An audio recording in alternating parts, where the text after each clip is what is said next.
ছেলে থাকেন মালয়েশিয়ার পাকা দালানে, আর বাবা থাকেন পলিথিন ও পুরনো টিনের ছাউনির নিচে। যে বাবা নিজের শেষ সম্বল বিক্রি করে ছেলেকে বিদেশ পাঠিয়েছিলেন ভবিষ্যৎ গড়ার জন্য, সেই বাবাই আজ দিন কাটাচ্ছেন সড়কের পাশে একটি ভাঙ্গা ঝুপড়ি ঘরে। তালপাতার হাত পাখা বানিয়ে আর নরসুন্দরের কাজ করে চলছে 2 সন্তানের জনক পাঁচু মিয়ার দিন।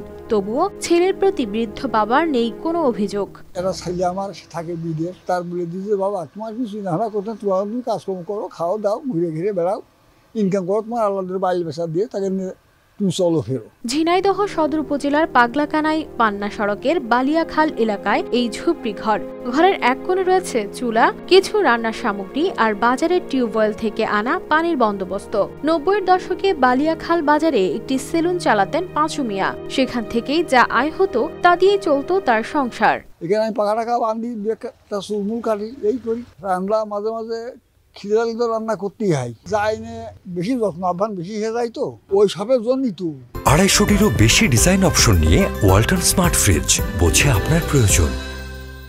তবে সময়ের সাথে সবকিছু বদলে যায়। 10 বছর আগে মেয়ের মৃত্যু, 5 বছর আগে স্ত্রীকে হারানোর কষ্টে ভেঙে পড়েন তিনি। এরপর নিজের সঞ্চয় দিয়ে ছেলেকে পাঠান মালয়েশিয়ায়। ছেলের ভবিষ্যতের জন্য নিজের জীবনের সব সুখ বিসর্জন দিলেন, কিন্তু ফিরতি পথে পেলেন শুধুই অবহেলা। মাঝে মধ্যে বাসায় যায়, কিন্তু তার ছেলের যে বৌমা, ছেলের বউ, সে আসলে তার বাসায় ঢুকতে দেয় না বা তার দেখাশুনো করে না। তো আমরা সরকারের কাছে জোর দাবি জানাচ্ছি, তাকে যেন একটা পুনর্বাসনের ব্যবস্থা করে দেওয়া হোক। একটাই ছেলে, উনি বাইরে থাকে, ওনার টাকার জন্য টাকা পয়সা পাঠায়, কিন্তু ওনার বৌমা সব টাকা পয়সা মেয়ে খেয়ে ফেললে, ওনাকে কিছুই দেয় না। মিন্টু মিয়া প্রবাসে থাকলেও কোনো খোঁজ রাখেন না বাবার। দেশে ফিরে কিছুদিন থাকার পর আবারও দুবাই চলে যান।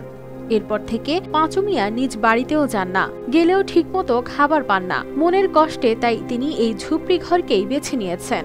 আমাদের গ্রামেরই একজন, আপনার আছে যে সন্তানরা আছে, তারা আসলে কোনো দেখভাল বা তার আপনার দেখাশোনা করে না।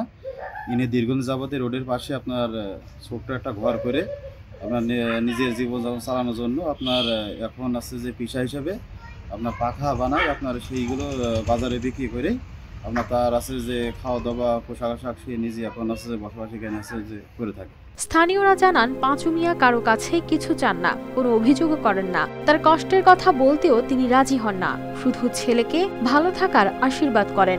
এই বয়সেও তিনি আত্মসম্মানের সঙ্গে নিজের খরচ নিজেই চালানোর চেষ্টা করছেন। এই চাচার বাসা আমাদের বাসার পাশেই, কিন্তু চাচা অনেকদিন যাবৎ এই রাস্তার পাশে বসে থাকে। তার একটা ছেলে আছে, আমরা জানি সে বিদেশ থাকে, কিন্তু তার কোনো খোঁজ খবরও নেয় না। সেই পাকার ব্যবসা করেই তার আয় রোজগার করে এবং প্লাস খাওয়া দাওয়া করে, এইসব কামাই করে। তবে পাঁচু মিয়ার গল্প শুধু দুঃখ আর একাকিত্বের নয়, এটি এক সংগ্রামের গল্প। 70 বছর বয়সী এই বৃদ্ধ তার সন্তানের ভবিষ্যতের জন্য যে ত্যাগ স্বীকার করেছেন, তা কারো কারো জন্য হয়তো উদাহরণ হয়ে থাকবে। News desk, RTV।